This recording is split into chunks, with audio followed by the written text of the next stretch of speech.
highlight Australia's strict border rules and any specific items that are prohibited. Do not bring meat products and plant products. Yeah. As much as you'd like to bring, food from home, Yeah. you cannot do it. You get a passenger card where you have to declare everything. So make sure you have looked at the biosecurity laws before you actually start packing. So if you're not sure about something, just declare to avoid any fines or visa cancellation. StudyAdelaide's website has links, legit links and more information. So make sure to look through that before you pack. Yeah. What was your experience like? Any do's and don'ts?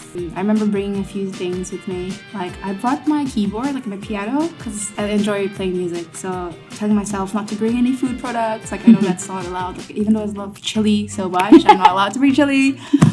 So I get them here. But maybe something that reminds you of home, like a specific item a doll. or anything. I brought my dolls here, my stuffed toys. Yeah. What are the different types of accommodation available, and how do I decide which one suits my preferences the best? All right. Adelaide have all kinds of styles of accommodation. It will be suitable for every taste or every budget of the student, such as the student accommodation or the you are renting alone.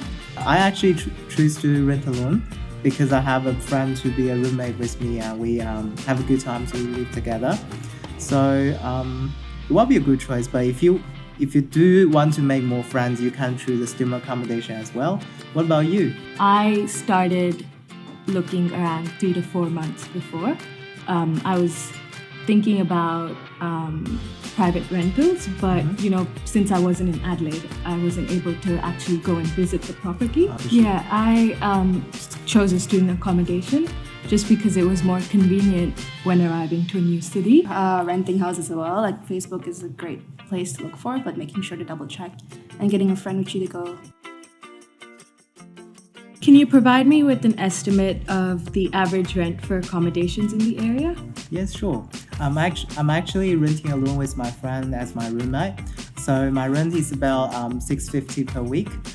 We share the water and the gas and the internet bill together. Up to you. If you live close to city, it will be expensive, and if you live in some of the suburb, it will be cheaper. Yeah, the best thing about Adelaide is that it accommodates for your budget. So for me, I stayed in the city, in the student accommodation, and it was around $300 a week. But generally, the rent for student accommodations is around $300 to $600 per week.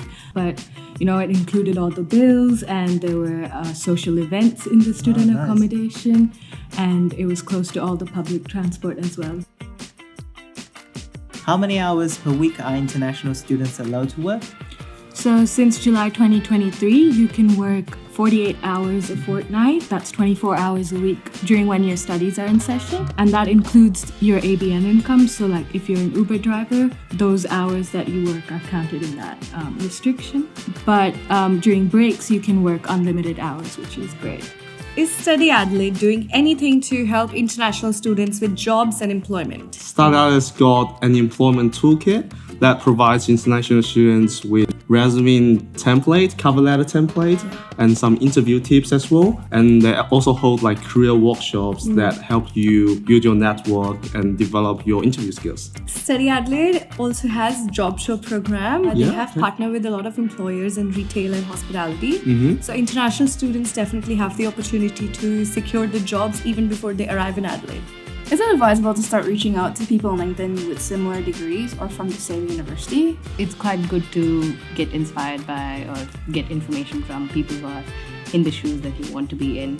So someone who's doing the same program or living in the same student accommodation as you, reach out to them on LinkedIn or on your institution's chat platform. And be polite, be formal. Yes. Yeah. Which industries are popular for hiring the international students in Adelaide? There's a range of industries that are hiring. I worked in hospitality, retail, and now I have a professional job while studying as well. The university is always looking for the student ambassadors for the key events like the All Week. The university is a great place to work, yeah.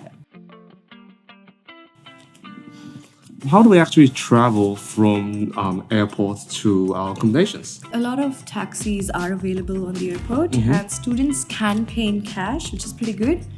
Otherwise, you can just Uber.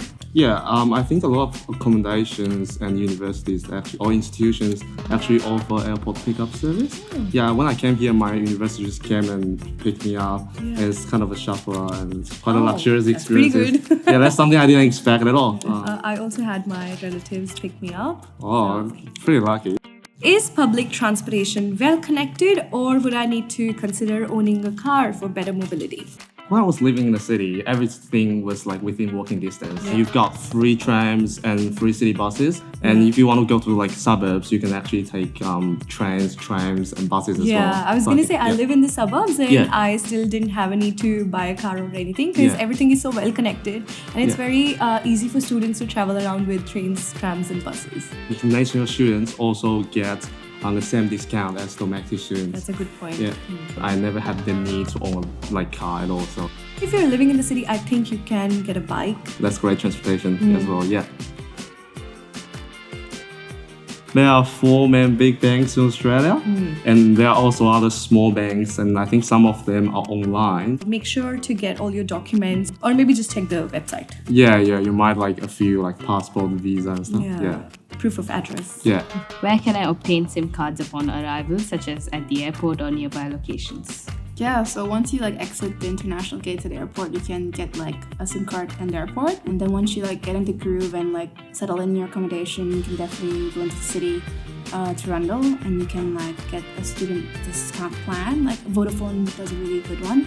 And other providers as well. I mean, just double check to see which one suits you, but they're all quite like student friendly. And if you want to switch plans as well, after a few weeks, you can switch to that, keeping the same number that you already have. Easy, yeah. So it's quite easy to switch providers as well if you need to.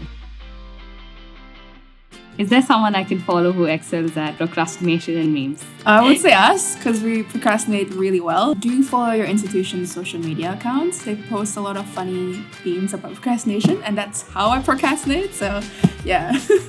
Are there specific Facebook groups I should consider joining, such as university groups or community groups? I think like uni groups as well, like it's not like official uni groups, so they're like previous students who made those groups, and then for like a big community and alumni and like new students, so they post memes and they post like news.